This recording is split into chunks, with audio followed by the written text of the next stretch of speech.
Right. Yeah, no, it's on. It's recording. We're on. We're on. I'm on. I'm on. You break it. Can't get the stuff.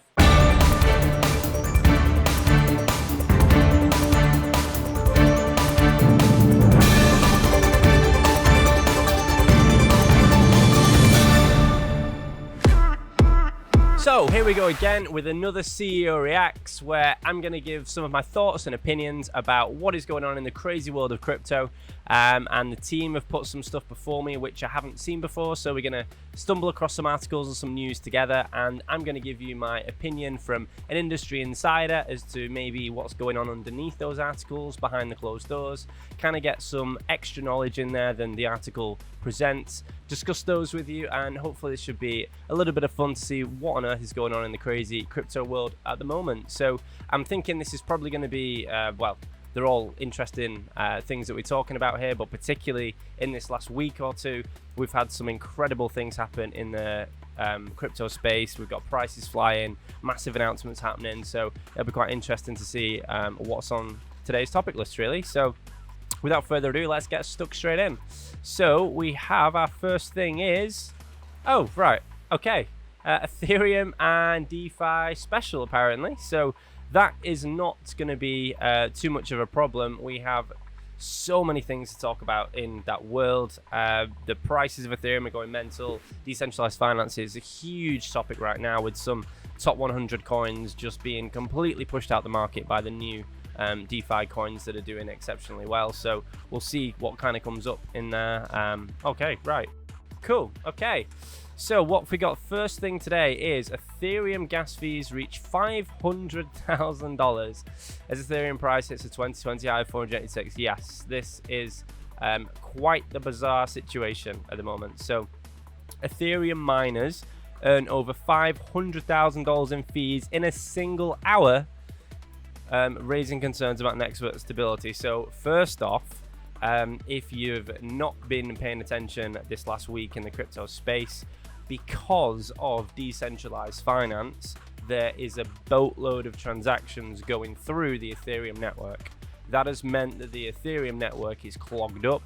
That has meant people are having to pay exceptionally high fees to move things around on the Ethereum network. So in a nutshell, for miners, as this article is alluding to, obviously for us and the units behind us, you are earning an absolute fortune right now. The mining earnings haven't been this good mining Ethereum for well over 2 years now. So it's a bit of a bizarre revival for Ethereum mining at the moment, which is really interesting. But $500,000 in an hour gives you a good understanding of kind of how crazy this has got. So again here, transaction fees on the network recently reached a new hourly record, which makes about sense. Currently sitting at $486. Again, we've had another 10% rally. So this, I presume, may have been taken from yesterday when the guys were putting this together. The spike in network activity is due to the launch of SushiSwap, a fork of UniSwap that's at $1 billion in total value, locked in last 24 hours. So again, this is all the decentralized finance stuff. So ultimately, all of this stuff is really, really exciting, and I appreciate there's probably a couple of you sitting there watching this going, what the hell is decentralized finance, SushiSwap, UniSwap, what on earth are all these things? And trying to explain it to you in really, really, really simple language. So for all of you that understand this in a slightly better technical way, don't hate me in the comments. I want to try and make it simple for people. But in a nutshell, all this decentralized finance is it uses the smart contracts of Ethereum. So if X happens, Y happens automatically. That's kind of one of the features of Ethereum. All these decentralized finance protocols, or these applications rather, what they have done is they've taken the ability of liquidity. So if an exchange or a platform needs lots of a certain coin, sometimes it can pay people for that pleasure of having access to those coins for the purpose of trading. And ultimately, there are now coins or platforms like UniSwap and SushiSwap where you can effectively stake your coins, rent them out to all these liquidity providers, and ultimately you end up earning a very, very nice percentage return. So much so that people are very happy to pay large amounts of fees just to put coins in this type of protocol, because they're not bothered if they're paying even a few £100 in transaction fee, because they're earning so much money off the back of the percentage returns of these projects being so high. It's a very, very bizarre and interesting technological thing that's happening, just to give you a little bit of background context as to what all of this is. So moving down this article, it points to an ever-growing issue in the sustainability of the Ethereum network in short and long term. So effectively, I know a lot of people out there aren't the world's biggest fan of Tron. I actually think there's much more merit to Tron than a lot of people appreciate. There's, actually it's a platform with much more to it than people like to be negative about online. So for example, Ethereum had all these DeFi projects first. Tron in the last few days has onboarded some similar type projects. The difference is I'm not sure if we're going to get into this in any other articles, but for example, we were playing around with some decentralized finance to kind of get our head around it as a business. So obviously we can, advise our clients, customers, people that are coming towards us, make nice content for you guys. And I managed to spend over $500 in an hour just in exchange fees in Ethereum, of moving Ethereum around. It was absolutely ridiculous. Whereas on the Tron network, I basically did a very similar thing and it cost me virtually nothing. The fees were negligible. So the difference here that this article is alluding to is that what all this madness has dictated is that as more and more people use the Ethereum network, it simply gets more and more and more and more expensive to use, and that outprices many people that aren't moving around vast amounts of coin, and it's not particularly helpful for the average person that's operating on that network. So this is all leading to the issue that Ethereum's had for a long time about scale. Obviously Ethereum 2.0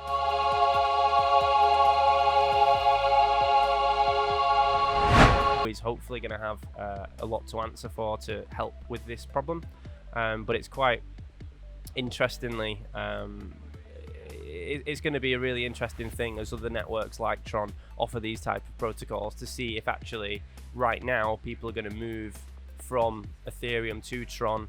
Could be an interesting move as things move forward. We'll see how that plays out, I guess. So transaction costs again remaining a major issue in crypto as a whole, and I think this article then goes on to say Ethereum 2.0. So again, the OMG network is an ERC20 token that supports faster and cheaper payments on the Ethereum network. So this is helping now. So a lot of these projects are now having OMG as a deposit mechanism for these platforms to try and mitigate some of those fees and coins. So it's a really, really interesting thing. So I guess the headlines from this are, if you're moving around Ethereum right now as an individual, it's going to be ungodly expensive. In some instances, the gas fees, the price of moving the coins, can even be more than the value of the coins that you're sending. If you're sending less than a few $100s of coin right now, it's a little bit crazy. But for miners, that is absolutely amazing, because it means that we, people that have got our equipment, other miners, other people all around the world mining equipment, are making silly money. So at the time I am filming this, yesterday, one of these devices behind me here, so these are some of our rigs which are building and testing for clients to obviously get out for people as the main core of the business of what we do. One of those units was earning just, I think at one point yesterday, it just tipped $30 per day in income. And if you're only spending 2-3 quid on electric, that's a pretty healthy profit per day. Many hundreds of pounds a month per profit, just for running a piece of equipment, which is pretty wild. So some really great returns at the moment. So miners are very happy. Average users of the network not so happy. It's not the miners' fault. There's nothing that I or we or the industry can do to change that. It's just the base algorithms of Ethereum have dictated this is the way it works, which is why Ethereum 2.0 is such a big thing that people are excited for, because it should help to some extent mitigate a lot of the congestion on this. And in really simple terms, think about it a little bit like when the motorway is really busy, you can maybe pay to go on a toll road. That's kind of what's happening here. People are paying very high fees in order to get a transaction through quicker, and just to kind of make things happen. So Right, okay, so let's move on from the first article. What do we have here? Okay, so just a general kind of nod to the crypto market here for Ethereum. So as we can see, this chart is, well, let's just get out of the 7-day chart here. So as you can see, Ethereum has moved quite nicely in price over 7 days. We've gone from $386 all the way up here. We peaked at, I think, 486 was the high, something around there. Yeah, 484, 486. And then obviously we've come down a little bit. Now we went down to 429. And then it seems like we're just slowly moving back up again this morning. So 3rd of September as I'm filming this, back at 437 or $440, which is not a bad place to be considering it was nearly half of that not too long ago at all. So again, Ethereum doing very, very well off the back of this. And you can kind of see that there's just many things happening on the network at the moment. So Ethereum is the big coin of the moment. So moving on to the next article here. So this is a Forbes article, so more classical place for news. Ethereum is eating Bitcoin. Right, so what are we saying here? Ethereum, having long played a second fiddle to the #1 crypto, is stepping into the limelight. Okay, Ethereum price climbed more than 10% over the past 24 hours, adding gains of almost 300% so far this year. Indeed, it has. But price isn't everything, with a number of Bitcoin tokens wrapped into Ethereum doubled in August. Okay, so this is a whole new thing that a lot of people don't know about yet. So I'll go through the article and then maybe give a bit of a background as to what's going on here. So Bitcoin can be wrapped onto the Ethereum network blockchain using a number of Ethereum-based tokens, such as WBTC, which has surged in May. So during some periods in August, more Bitcoin was wrapped into the Ethereum than was created by Bitcoin miners. Bitcoin wrapping onto the Ethereum blockchain using WBTC is backed one-to-one by Bitcoin and minted by locking up Bitcoin on the Bitcoin blockchain. It's thought that by wrapping Bitcoin onto Ethereum and making it compatible with smart contracts, users will be able to unlock tools such as lending, liquidity provision, and decentralized exchanges. This represents an interesting quandary for Bitcoin. While it clearly has more utility after being converted onto the Ethereum blockchain, the underlying value comes from the mining power that goes into securing the blockchain each year. How much Bitcoin has to migrate to Ethereum before the necessary blockchain itself to come into question? Right, okay. I see where this angle is getting into now. So it's basically saying that we can now wrap up Bitcoin on the Ethereum network and then effectively give Bitcoin a couple of cool features so it can do more interesting things that it can't currently on the SHA-256 blockchain. But at what cost is that to Bitcoin? Okay, so the price is going, DeFi is going on. Okay, so it's now saying that a lot of people are saying Bitcoin is not the first go-to anymore. A lot of people are moving into the Ethereum and straight into DeFi protocols rather than choosing their Bitcoin as the only investment. So effectively it's saying now the markets are moving, lots of people are moving to that space. So let's get a bit of a clarity on this, because it sounds a little bit confusing. So many of you are watching this probably going, how the hell can we get Bitcoin on the Ethereum network? That they're two different coins. The blockchains don't communicate with each other. That isn't a thing. And you'd be right in thinking that they are two entirely separate coins, serve two entirely different purposes, and do two entirely different things. So Bitcoin is the store of value. It's the payment coin. You know, it's moving big chunks of money around the world, and it does a very, very good job of that. Ethereum is a little bit more like the Swiss Army knife.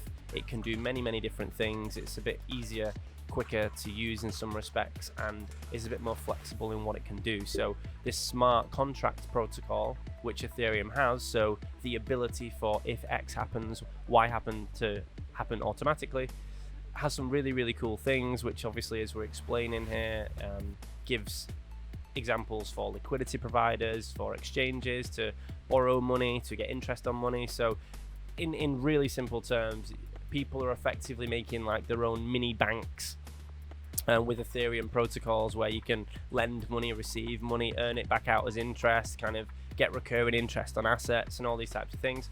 So by creating a W Bitcoin, it's just they've basically made an Ethereum token of Bitcoin that is backed against Bitcoin. So the real Bitcoin stays on the real Bitcoin network, but they just create a token that you have to have 1 Bitcoin in order to get one of these tokens. You can then have a Bitcoin in effect and then operate that within the Ethereum network. So you basically just put in something in a different bag so it can do much more interesting things. So in this instance, I guess you're able to put the square peg in a circle hole, as it were. That opens up the door to be able to use your Bitcoin arguably for more interesting financial mechanisms, which may offer certain advantages for returns and opportunities there. So this article then obviously goes on to say that many people now are going straight to Ethereum as investors rather than buying Bitcoin itself. So that's an interesting thing, and we'll see how that plays out as the next bull run moves upon us, to see kind of how that affects Bitcoin dominance. But ultimately, there's a hell of a lot of attention on Ethereum right now. The network is doing some really exciting things, albeit a little bit cumbersome and a little bit naive at this point, but there's still some incredible opportunities that this whole new sector has opened up. So let's move to the last article of the day. It looks like, so DeFi, the hot new crypto trend of 2020. So again, we've already spoken about this a little bit, but we'll see if this article kind of gives us any other direction. So if you venture into crypto Twitter, crypto Twitter is an interesting place. For those of you who haven't stumbled across it, it's a whole wild west of ideas and counter ideas and good, bad and evil. You could definitely make a pretty good blockbuster movie out of people that love and hate each other on crypto Twitter. But there's some really great knowledge there if you want to go looking for that. So people are talking about DeFi yield farming. So again, Yam and Earn and all these are all things that you can do on this new kind of lending type platforms where you can farm for yield. So renting out your coins, locking up your coins, earning yields. It's called yield farming. You effectively try to grow your yield a little bit like a farmer, hence the nomenclature. So what is DeFi here? This might sum it up quite nicely. Decentralized finance, which aims to recreate traditional financial system with less middlemen. Many of the traditional actions in the market, such as lending, borrowing, structuring derivative products, and buying and selling of securities, can now be done through a decentralized open source network. The vast majority of applications are currently created on Ethereum, but in principle, other platforms with smart contracts could have them too, as we've discussed with Tron, closely on the heels for Ethereum at this point in time. So what are some common functionalities? Let's have a little look here. DeFi would not exist without stable coins. So just to kind of pin that, a stable coin, for those of you who aren't aware, so you can have Bitcoin, you can have Ethereum, the coins that you're familiar with, and then you may have heard of a coin called Tether, which is the biggest stable coin. And a stable coin is very simple. The prices of Bitcoin and Ethereum and all these other coins obviously fluctuate quite a lot. The point of a stable coin is it does what it says on the tin. It remains stable in value. So one Tether is going to stay at $1 in value. So irrespective of everything else moving around it, Tether is almost like a digital dollar, so the price stays the same. Obviously that's a very popular coin for trading, moving things in and out, and kind of keeping value within the crypto space. There are many other stable coins as well. Tether is just the biggest. So unlike common cryptocurrencies like Bitcoin, which knows the volatility, a stable coin is pegged to a fiat currency such as the US dollar. There you go. Such as the Chinese yuan. So recreating lending contracts of other financial products is a volatile and impractical. Therefore, most DeFi contracts incorporate stable coins at the core of their functionality. Common types of stable coins in the market include UDST, UDSC, TrueUSD, DAI, and Paros. So USDT is Tether. So they all have their own coin names, but they all approximately stay the same at $1. So yeah, so what does DeFi allow people to do? Programmatically, that's a bit of a tongue twister, eh? Programmatically, take out a loan without an application review or even a bank account. In some DeFi applications, the borrower does not need to go out and find a lender. Instead, the lender is the smart contract itself, and interest rates are calculated algorithmically based on supply and demand. In other applications, a fixed interest rate is granted in exchange for loaning your coins in a contract. So imagine a digital bank where you can do some really incredible things much quicker, much faster, for much better returns. DeFi allows borrowers to stake their digital assets as collateral, which are locked within a smart contract until the loan period is repaid. Due to the necessity of the space, collateral requirements can be very high, making them impractical. Examples of DeFi lending platforms: Compound, Orv, Maker. These are all some of the coins.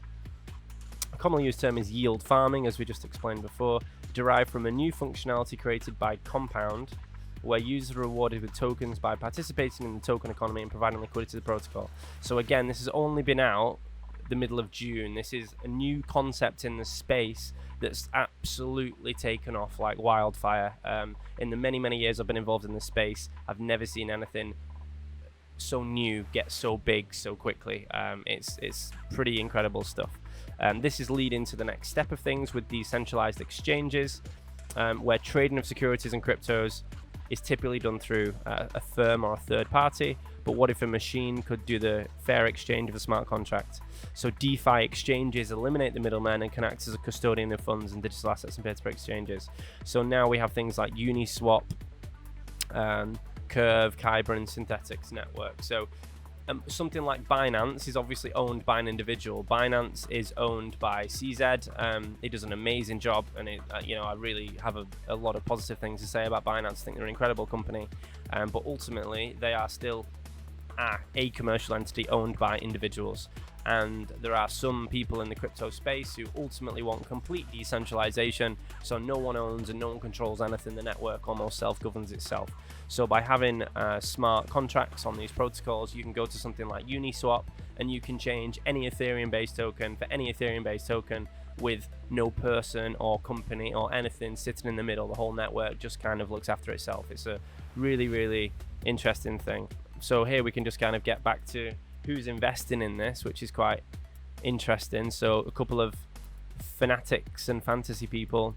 There are some big funds getting involved in this. So some notable investors in the space: DG Lab Fund, Parafire Capital, Framework Ventures. So there are now some very serious large financial players that are investing in this space because they understand what this stuff is traditionally, and they're now kind of dipping the toe into the effectively new digital version of the markets which they've previously been involved in.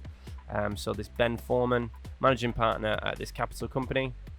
It's not surprising, many have dismissed DeFi is the latest fad in crypto. The next big thing often begins to look like a toy. So again, this kind of explains, don't kind of throw the baby out with the bathwater.